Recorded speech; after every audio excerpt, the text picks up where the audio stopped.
पाकिस्तान का सवाल है, तो उसमें तो मैं कहूँगा कि जो पाकिस्तान है उनका एक प्यादा है और प्यादे का काम होता है कि उसके ज़रिए आप अपनी शक्ति का विस्तार करें। पाकिस्तान का जहाँ तक जो आतंकवाद का मामला है, उसमें चीन हमेशा उसका साथ रहेगा। यहाँ पर भी हमको चीन से कोई उम्मीद मिलने वाली नहीं है। जो पश्चिमी देशों का जो मीडिया है, वो तो ये बोल रहा है कि ट्रंप ने प्राइम मिनिस्टर मोदी को पूरे चीन की गोद में बैठा दिया है। मुझे लगता है कि ये थोड़ा ओवर स्टेटमेंट होगा।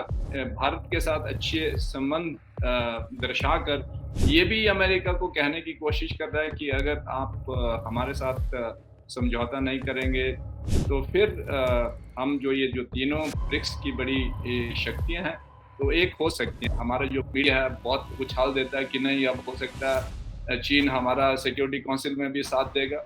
कहाँ के सपने देख रहे हो? पहले अपनी जो औकात है उसको एक लेवल में लाइए आप, अपनी आर्थिक स्थिति ठीक करिए, अपने लोगों की क्षमता बढ़ाइए। प्रधानमंत्री नरेंद्र मोदी चीन के राष्ट्रपति शी जिनपिंग के निमंत्रण पर 31 अगस्त 2025 से 1 सितंबर 2025 तक चीन के शहर तियानजिन में रहे। वो वहां शंघाई सहयोग परिषद एससीओ की बैठक में भाग लेने गए थे। वर्ष 2020 में हुए गलवान संघर्ष के बाद पीएम मोदी की ये पहली चीन यात्रा रही। करीब 7 साल बाद भारत के प्रधानमंत्री नरेंद्र मोदी चीन गए। अमेरिका से तनातनी के बीच प्रधानमंत्री मोदी की इस चीन यात्रा ने एक साथ कई संकेत दिए और उन्हीं संकेतों को समझने के लिए हमने आज बुलाया है जवाहरलाल नेहरू यूनिवर्सिटी में प्रोफेसर बी आर दीपक को। बी आर दीपक चीन मामलों के एक्सपर्ट माने जाते हैं। तो चलिए बातचीत शुरू करते हैं। इंटरनेट की थोड़ी सी बदमाशी है, लेकिन अगर बातचीत के आखिर तक आप बने रहे तो चीन से भारत के रिश्ते को बेहतर तरीके से समझ जाएंगे, इस बात की गारंटी मुझसे अभी ले लीजिए। देश के पहले प्रधानमंत्री जवाहरलाल नेहरू ने जब चीन पर भरोसा किया तो उसको लेकर के लंबे समय से उनको क्रिटिसाइज किया गया। कहा गया कि पंडित नेहरू ने गलती की थी, दोस्ती का हाथ नहीं बढ़ाना चाहिए था, चीन पे भरोसा नहीं करना चाहिए था। 2025 में हम एक बार देख रहे हैं कि न चाहते हुए भी भारत चीन के करीब जा रहा है, ऐसे संकेत साफ तौर पे मिल रहे हैं। तो मैं आपसे ये जानना चाहता हूं कि अभी जो दौरा हुआ भारतीय प्रधानमंत्री नरेंद्र मोदी का चीन को लेकर के, उसको आप देखते कैसे हैं? मतलब इस दौरे को कैसे देखते हैं? सबसे पहली बात तो ये है कि मैं इसको जो एक लगातार एक-दूसरे को समझना और जो वार्ताएँ करना, उसका एक अंग देखता हूँ। जैसे हम देखते हैं कि गालवान के बाद हमने चीन से अपनी जो वार्ता है वो ख़त्म नहीं की थी। हमने अपने संबंध उनसे तोड़े नहीं थे। जैसे उदाहरण के तौर पर गालवान के बाद जो कॉर्प्स कमांडर लेवल की मीटिंग्स हुई हैं और फिर जो डब्ल्यूएमसीएमसी मीटिंग हुई है, तो ये 30 से ज़्यादा मीटिंग हुई है। इनके चलते हुए ही जो फ्रिक्शन पॉइंट थे हमारे देपसंग में, फिर डेमचौक में, उस पर जो बफर ज़ोन हमने बनाया, उस पर समझौता हुआ और उसके बाद 2024 में अक्टूबर में जो पेट्रोलिंग अरेंजमेंट दोनों देशों में हुआ, तो उसका एक नतीजा था।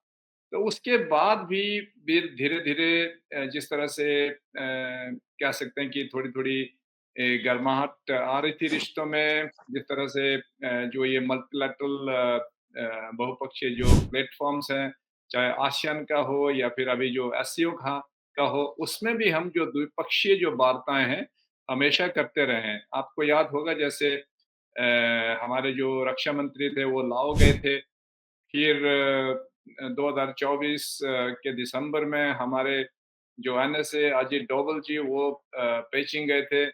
फिर अभी जुलाई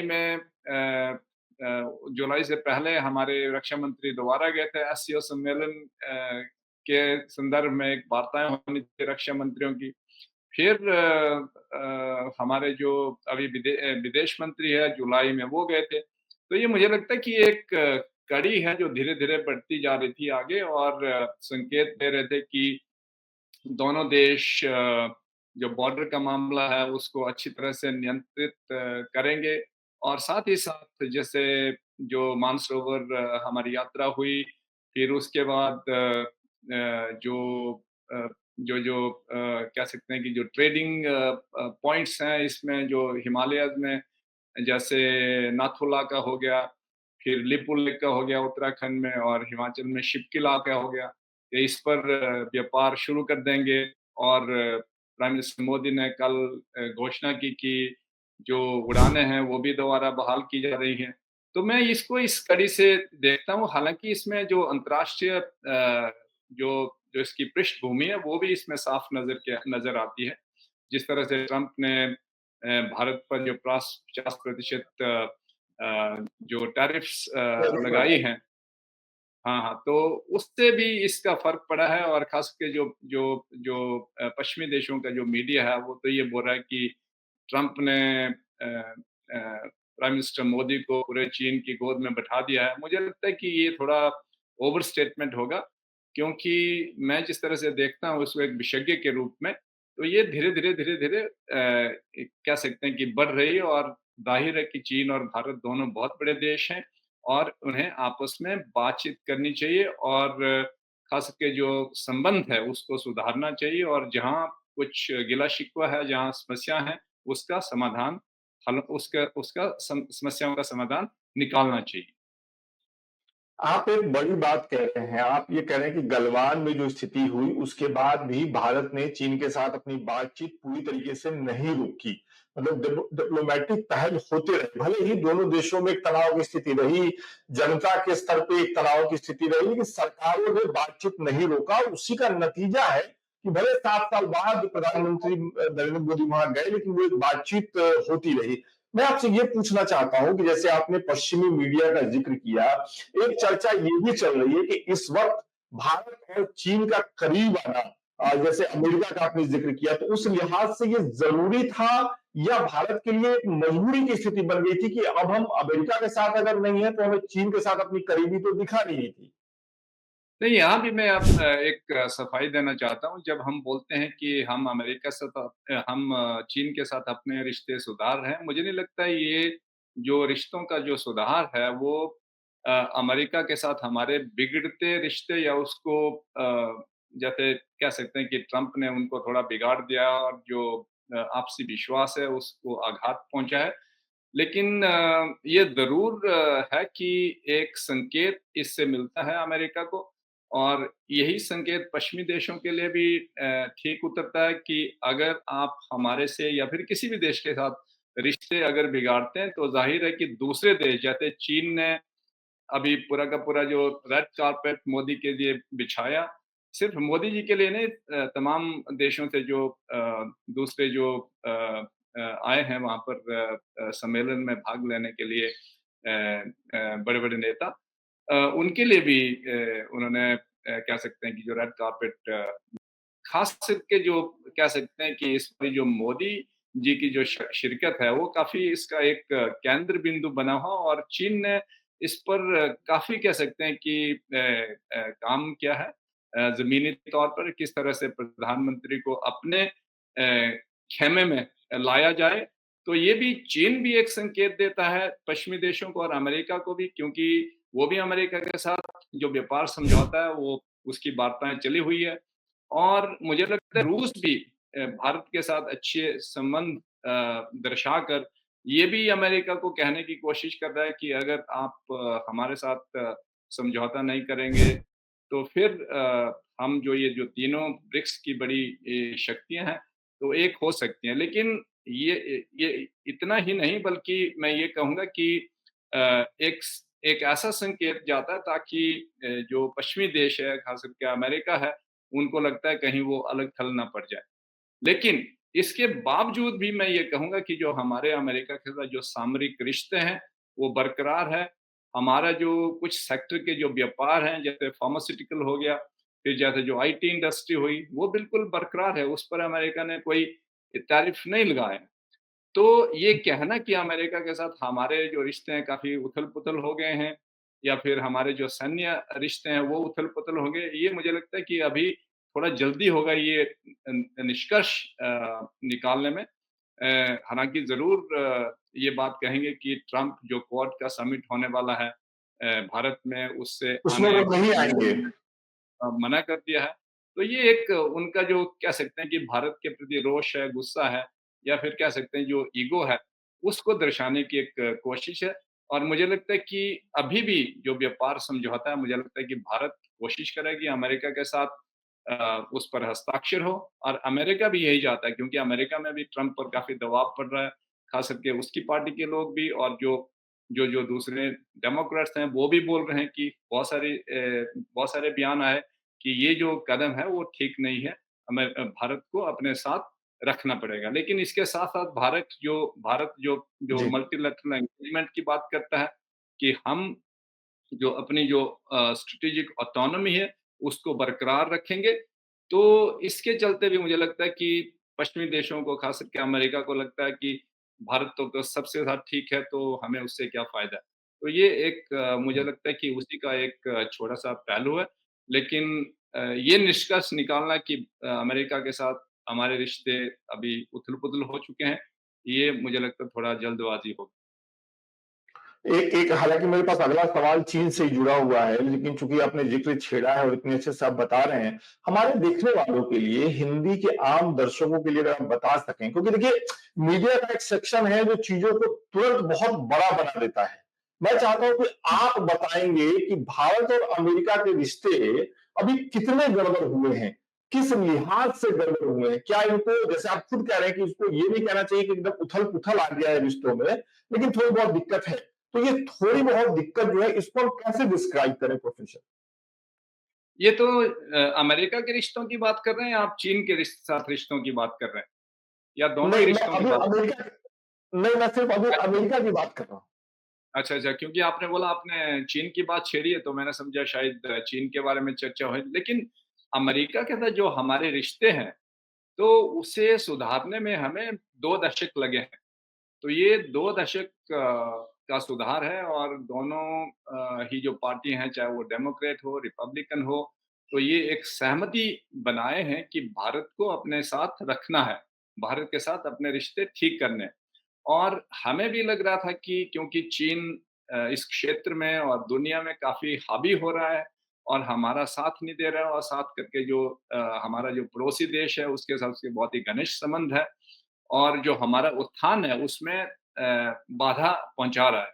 तो इसलिए हमें लगा कि अमेरिका के साथ ख़ास करके सुरक्षा की दृष्टि से थोड़ा नज़दीक होना तो अच्छी बात है हमारे लिए और ख़ास करके अमेरिका हमारे देश का सबसे बड़ा कह सकते हैं कि मार्केट है।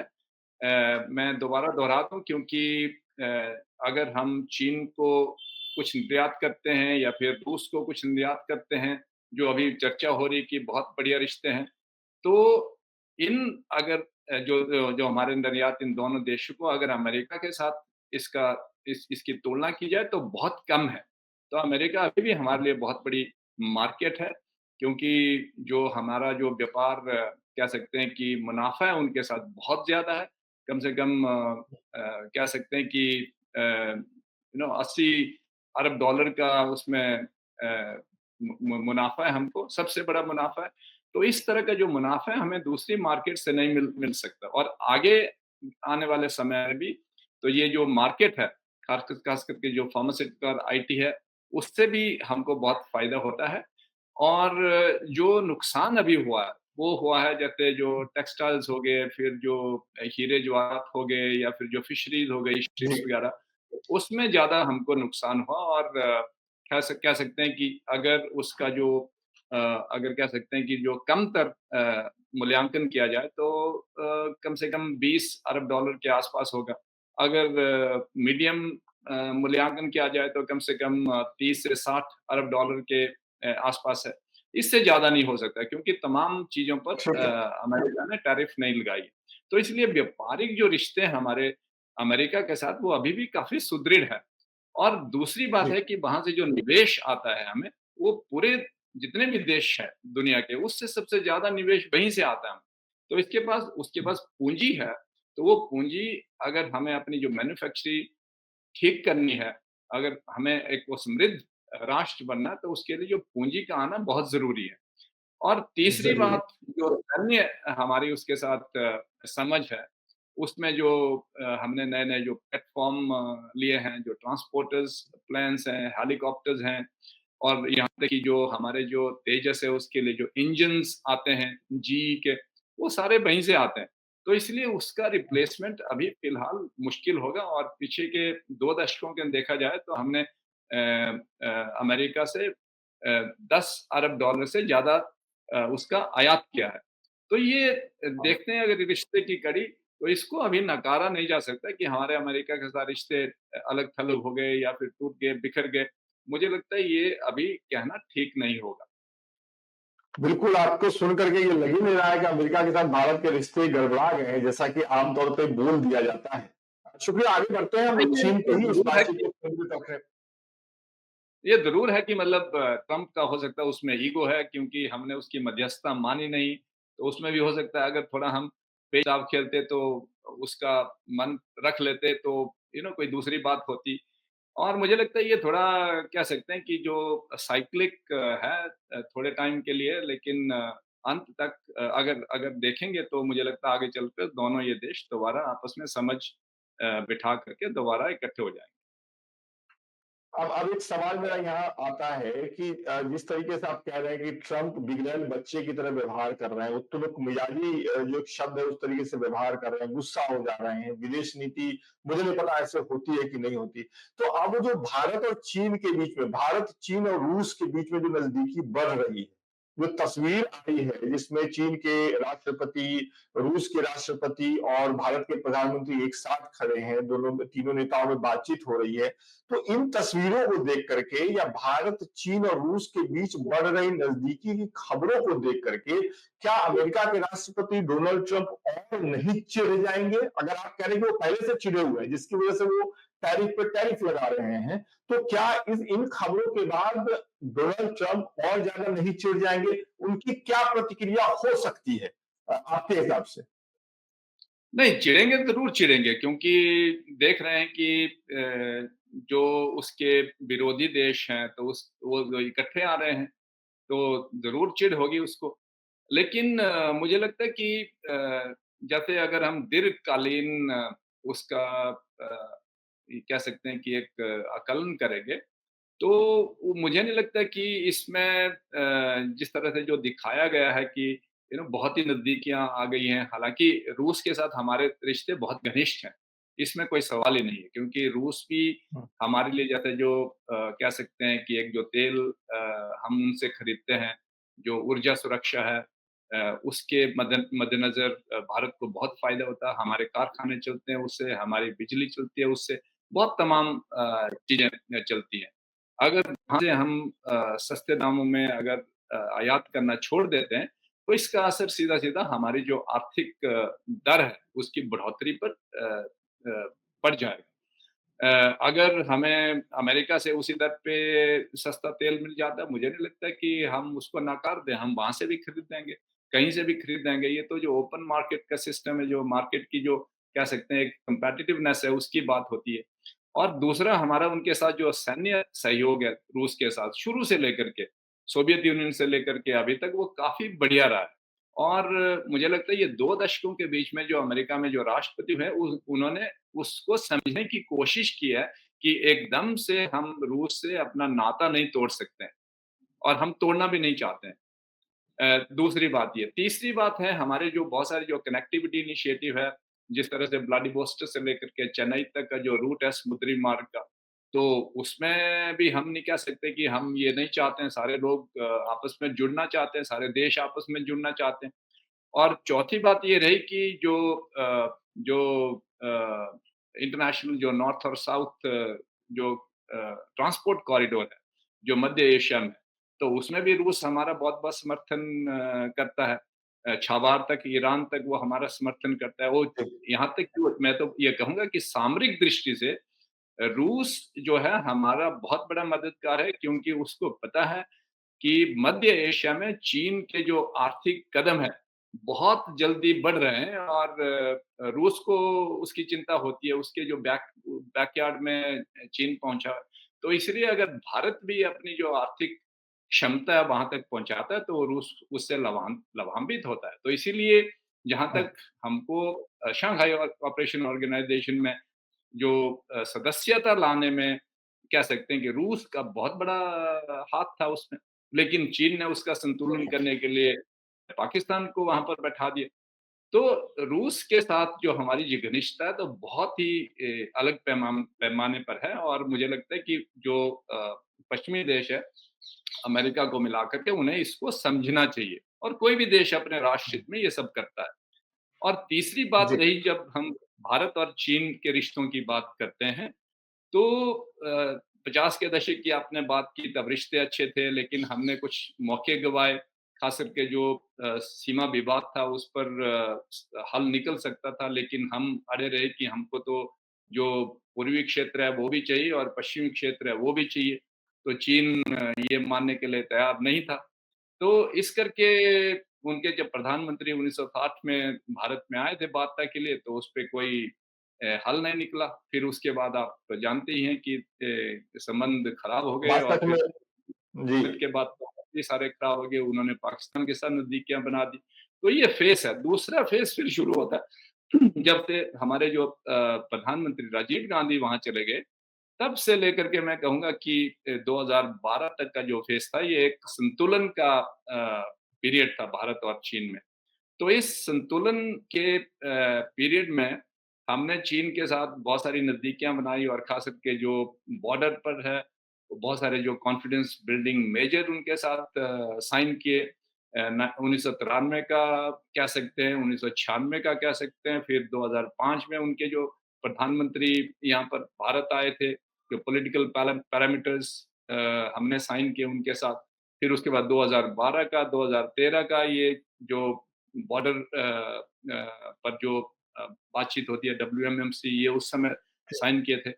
और अभी भी जो अ अ, जब जब उनके जो एनएसए कह सकते हैं सीनियर स्पेशल रिप्रेजेंटेटिव जब भारत आए थे वांगी अभी हाल में अगस्त में, तो तब भी बॉर्डर पर हमने 1, 2, 3 जो कॉन्फिडेंस बिल्डिंग मेजर थे, हालाँकि वो छोटे स्केल के हैं, डब्ल्यूएमएमसी के नीचे 2 हैं। तो ये साइन किए हमने। तो ये एक कह सकते हैं एक एक एक कह सकते हैं कि नॉर्मलाइज़ेशन का जो एक प्रोसेस है दोनों देशों के बीच में। लेकिन जो हमारे जो संरचनात्मक जो मुद्दे हैं, वो ज्यों के त्यों जी। हैं। इसलिए जब तक ये संरचनात्मक सवाल मुद्दे यही उठता है सवाल यही उठता है प्रोफेसर, सॉरी आपको बीच में रोकने के लिए। सवाल यही उठता है कि चीन पर भारत की तरफ से कितना भरोसा किया जा सकता है? 62 का ज़िक्र हमने किया, उसके बाद रिश्ते खराब हुए, समय-समय पर रिश्ते ठीक करने की कोशिश होती रही, फिर गलवान जैसी घटना होती है, फिर एक तनातनी का माहौल बनता है। तो अब जो एक नई शुरुआत हुई है 2025 में, भले उसकी एक वजह हम अमेरिका को मान लें, लेकिन जो एक शुरुआत हुई है, उसके बाद कितना भरोसा चीन पर किया जा सकता है, एक पड़ोसी के नाते? सीधी-सीधी बात है, जितना चीन हम पर भरोसा करता है, उतना हमें उन पर भरोसा करना चाहिए। ये तो ये परस्पर कह सकते हैं कि संबंधों पर निर्भर करेगा कि वो हम पर कितना भरोसा करते हैं, उतना भरोसा हम उन पर करेंगे। जैसे उदाहरण के तौर पर चलो ये तो पुरानी समस्याएँ थी जो कह सकते हैं कि जो लो हैंगिंग फ्रूट्स बोलते हैं हम जिसको यू नो मानसरोवर यात्रा हो गई, जो बॉर्डर ट्रेड है, वो भी ए हो गया, उड़ानें बहाल हो गई। तो ये सब पुराने मुद्दे थे जो भारत और चीन के बीच में ऑलरेडी होता था। लेकिन जैसे जो नई चीज़ है, नई चीज़ मतलब कि जो व्यापार घाटा हमारा चीन के साथ है, वो एक बहुत बड़ी समस्या है। कम से कम जी, 99 और कह सकते हैं कि 100 बिलियन 99.2 अरब डॉलर। लगभग मतलब 100 अरब डॉलर के आसपास का जो व्यापार घाटा है, वो जी, काफ़ी बड़ा है। तो उसको कैसे कम किया जा सकता है? उसको कम करने के लिए क्या चीन हमारे देश में ज़्यादा निवेश कर सकता है? वो एक तरीका है। दूसरा तरीका है कि क्या चीन हमारे जो प्रोडक्ट्स हैं, चाहे वो एग्रीकल्चर प्रोडक्ट्स हो, चाहे वो फार्मा हो, चाहे वो आईटी हो, उसके लिए अपनी मार्केट खोलता है कि नहीं है? तो ये जो विश्वास बनाने के कुछ नए तरीके होंगे, तो इसमें देखना पड़ेगा हमको चीन कितना कारगर होता है। अगर चीन खोलता है अपनी मार्केट हमारे जो उत्पाद हैं उसके लिए, तो हम भी अपने कुछ सेक्टर उसके जो इन्वेस्टमेंट उसके लिए खोल सकते हैं। तो एक तरफ़ा तो हो नहीं सकता ये। हालाँकि मैं कहूँगा कि पीछे जो 90 का दशक था या फिर 2000 का दशक था, उसमें ये जी। तालमेल बैठ गया था कि चीन की तरफ से भारत में निवेश हो रहा था। और ये निवेश एक समय में मतलब 8 अरब डॉलर के आस-पास पहुँच गया था, जो कि हालाँकि चीन की क्षमता के हिसाब से 8 बिलियन डॉलर कुछ नहीं है, पाकिस्तान में वो 62 अरब डॉलर निवेश करता है, तो भारत में हुँ, कम निवेश करता है।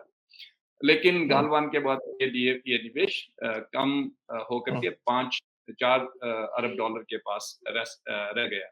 लेकिन उसके साथ-साथ हुँ, हम एक दूसरा बिंदु भी अपने दर्शकों को बताना चाहता हूँ कि चीन में अभी जी। जो एक डिबेट चला है, वो ये है कि अ, भारत में हमको इन्वेस्टमेंट नहीं करनी चाहिए, भारत में हमको निवेश नहीं करना चाहिए। और उसके पीछे राज़ क्या है, वो बोलते हैं कि जिस तरह से पश्चिमी देशों ने अपनी पूँजी, अपनी तकनीक और जो है मैनेजरियल स्किल्स हमें ट्रांसफ़र की और हमें एक उभरती शक्ति उनके सामने आकर के खड़ा कर दिया, तो ऐसा हम भारत के साथ नहीं होने देंगे। तो इसीलिए पीछे भी जब जब उनके जो विदेश मंत्री थे और जो अभी हमारे जो स्पेशल रिप्रेजेंटेटिव चीन के स्पेशल रिप्रेजेंटेटिव है, उन्होंने कहा था कि अगला जो चीन होगा, वो चीन ही होगा। मतलब जैसे हुँ, मैन्युफैक्चरिंग में कौन आगे का देश कितना कहाँ तक जा सकता है क्योंकि भारत कोशिश कर रहा है कि दूसरा चीन बनने की। लेकिन उन्होंने ये बयान जी, दिया कि जो अगला चीन होगा, वो चीन ही होगा।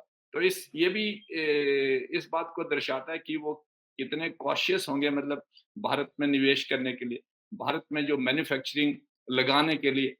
तो वो तो अपने मैन्युफैक्चरिंग वियतनाम में लगा दी हैं बहुत सारी। तो भारत में तो जो कह सकते हैं कि गालवान से पहले जो कुछ लगा था, जिस तरह से जैसे टेलीकॉम सेक्टर में ये 90 के दशक का निवेश है उनका। जिस तरह से कह सकते हैं कि जो उनकी बड़ी-बड़ी कंपनियाँ हुआवेई हैं, ज़ीटी हैं, ये सारे हमारे देश में व्यापार करते हैं। और दूसरे जो होम जी, अप्लायंसेस बनाते हैं, जैसे हुआवेई करके हो गए, मीडिया करके ये बड़ी-बड़ी कंपनी है जो व्हाइट इलेक्ट्रॉनिक्स गुड बनाती हैं। तो ये भारत में उस समय निवेश किया था। जो टेलीकॉम सेक्टर है, जिस तरह से आज उनका बोलबाला है, आप जैसे चाहे आप शाओमी ले लो, वीवो, ओप्पो सारे ये ब्रांड्स हैं और कम से कम 75% भारत की मार्केट अभी इन लोगों के पास में है।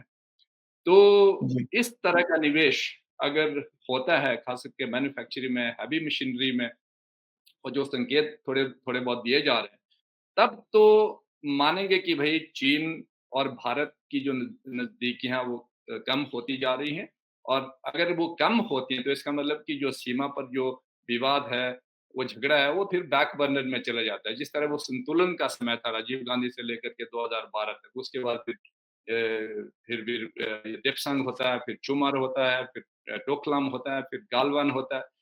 तो मुझे लगता है अगर ये संकेत आते हैं वहाँ से और हमारे देश से भी आते हैं, फिर तो लगता है कि दोनों में कुछ तालमेल होगा और फिर जो हमारी कह सकते हैं कि जो मार्केट है, मैन्युफैक्चरिंग है, वो थोड़ी ठीक हो सकती है, सुधर सकती है। आप बहुत मार्के की बात कर रहे हैं प्रोफ़ेसर साहब, आखिरी के 2 सवाल हैं मेरे। मुझे पता है कि आपके पास समय की कमी होगी। एक सवाल तो मेरा ये है कि चीन के साथ संबंध जो अभी ऑपरेशन सिंदूर हुआ उसके बाद से थोड़े और जटिल मालूम पड़ते हैं। ऑपरेशन सिंदूर के दौरान बड़े पैमाने पर ये बात कही गई कि पाकिस्तान की तरफ से चीन खड़ा था। चीन की तरफ से एक बयान भी आया था कि पाकिस्तान की संप्रभुता की रक्षा के लिए चीन खड़ा है। भारत के कई सैन्य अध्यक्षों ने अधिकारियों ने बिना नाम लिए हुए बताया कि हम सिर्फ पाकिस्तान के साथ नहीं लड़ रहे थे, एक और देश भी था। और जाहिर तौर पर वो देश उस देश को पहचाना गया चीन की तरफ से। अब ऐसे में जब भारत और चीन के बीच संबंध एक बार ठीक होते हुए दिख रहे हैं, तो आम जनता के मन में एक सवाल उठता है कि चीन कितना भरोसेमंद साथी है। एक तो व्यापार वाला मामला है, वो आप हुँ, हुँ। जरूर बता रहे हैं कि व्यापार अगर शुरू हो गया, व्यापारिक तौर पे साझेदारी अगर बढ़ी तो बाकी चीजें पीछे चली जाएंगी। लेकिन आम जनता को ये लगता है कि सीमा विवाद, सैन्य विवाद, इसको लेकर के चीन भारत का कितना भरोसेमंद साथी हो सकता है। देखिए, जहाँ तक जो सीमा विवाद है, उस पर तो वार्ताएँ हो रही हैं क्योंकि उस पर भी अभी तक जो हम बोलते हैं कि डी-एस्केलेशन या फिर जो जो भारत चीन सीमा में जो फ़ौजें तैनात हैं, वो अभी तक अपनी पीछे नहीं हुई। अपने जो बैरक्स हैं, उसमें नहीं आई हैं। तो ये हमेशा एक मुद्दा रहेगा, तो ये भी एक संकेत होगा कि किस तरह से हम जो सीमा विवाद है उसको थोड़ा सुलझाने में मदद कर रहे हैं या फिर उसको बैक बर्नर में डाल देते हैं। लेकिन मुझे नहीं लगता कि चीन यहाँ पर समझौता करने वाला है।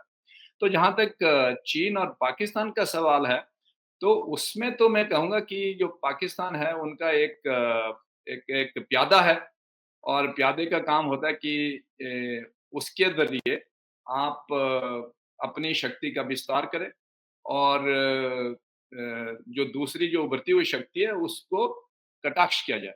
तो चीन का जो पाकिस्तान के प्रति जो रवैया होगा, तो मुझे लगता है वो बदलेगा नहीं, हालाँकि उसमें और भी ज़्यादा गहराइयाँ आएँगी उसमें, क्योंकि उसको पता है कि एक उभरते हुए शक्ति जो भारत है, उसको कह सकते हैं कि एक कटाक्ष करने के लिए वो पाकिस्तान को खड़ा करता है और ऑपरेशन सिंदूर में ये बिल्कुल सामने आया था कि जितने भी उसके जो सैन्य उपकरण है पाकिस्तान के पास, 81% उसका पूरा का पूरा चीन चीन से आता है और थोड़ा बहुत अमेरिका से आता है, थोड़ा बहुत यूरोप के देश में स्वीडन जैसे देश हैं, वो देते हैं उसको। तो ये जो हथियार है मुझे लगता है ये 81% से लेकर के 90 से ज़्यादा क्रॉस कर जाएगा और उन्होंने जिस तरह से F-35 देने उनको शुरू कर दिए हैं।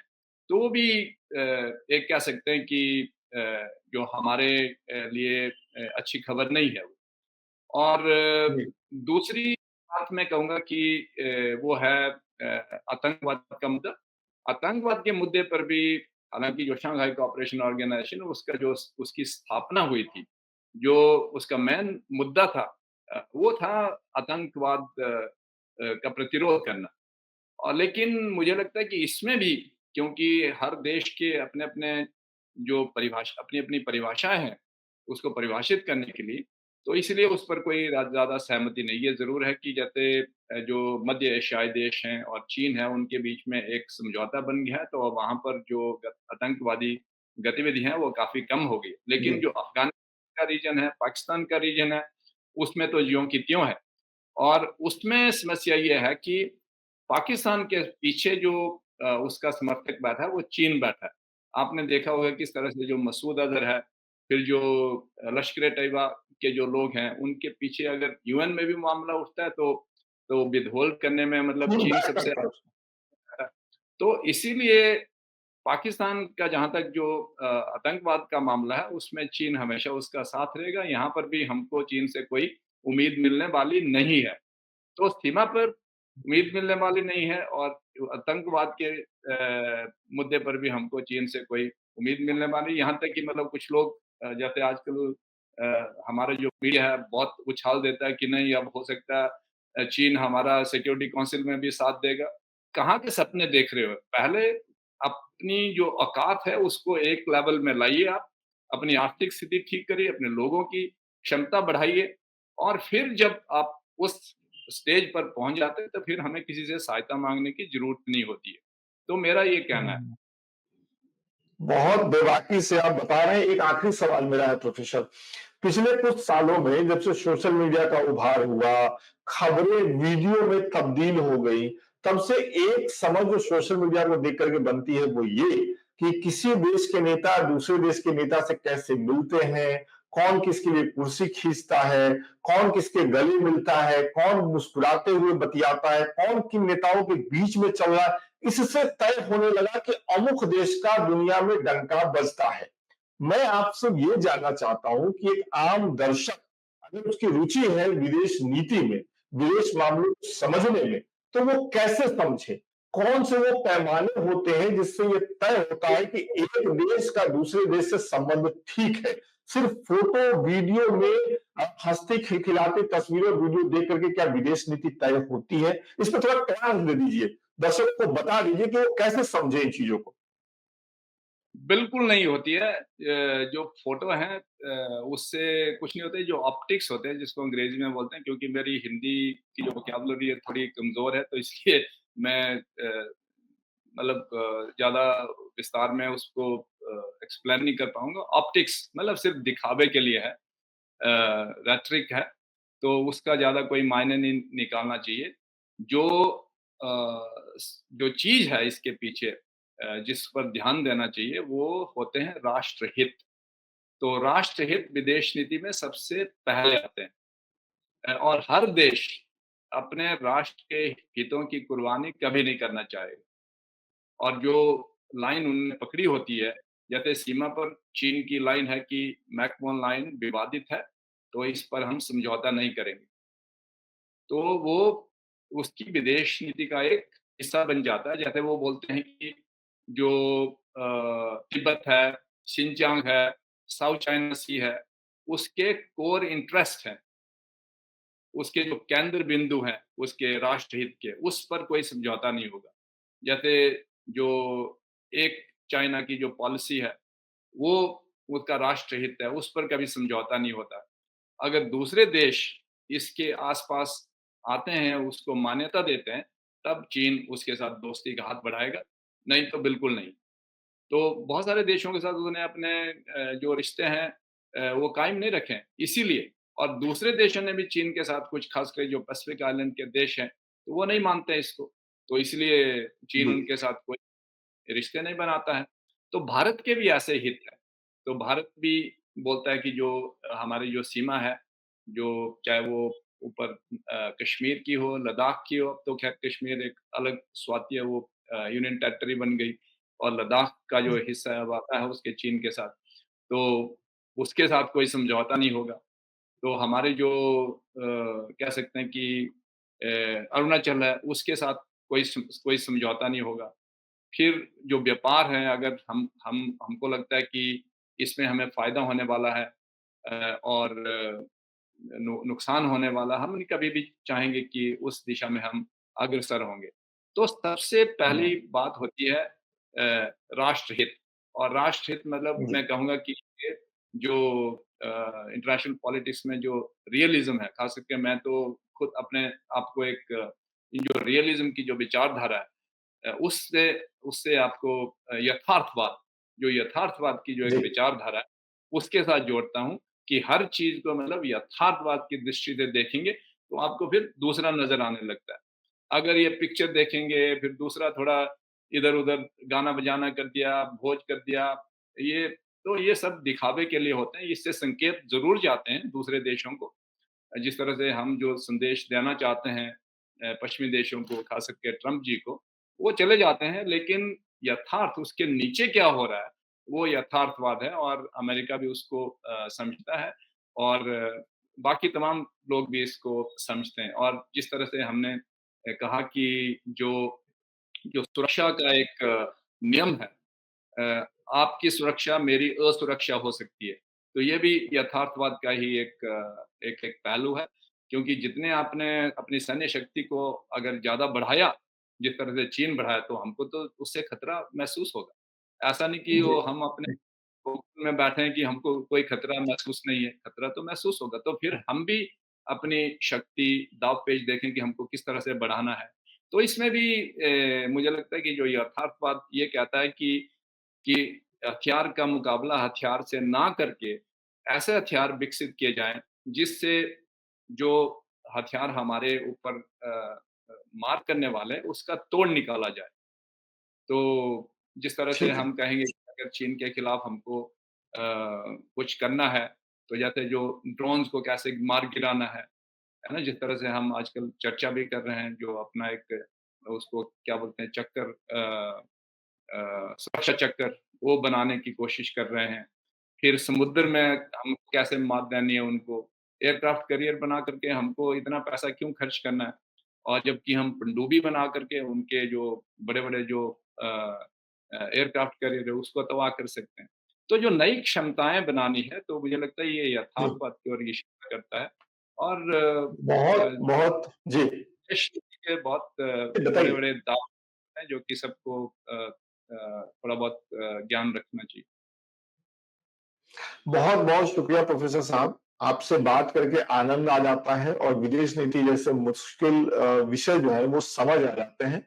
इंटरनेट की थोड़ी बदमाशी थी, लेकिन इस बदमाशी के बाद भी आपने बहुत ही अच्छे हिंदी के शब्दों का इस्तेमाल करके हमें ये पूरी बात समझाई है। इसलिए अगली बार ये ना कहें कि हिंदी की शब्दावली आपकी ठीक नहीं है और दुरुस्त नहीं है, कमज़ोर है। ऐसा कुछ भी नहीं है। बहुत-बहुत शुक्रिया। आपने जी कोशिश कर रहा हूँ, बहुत-बहुत धन्यवाद है।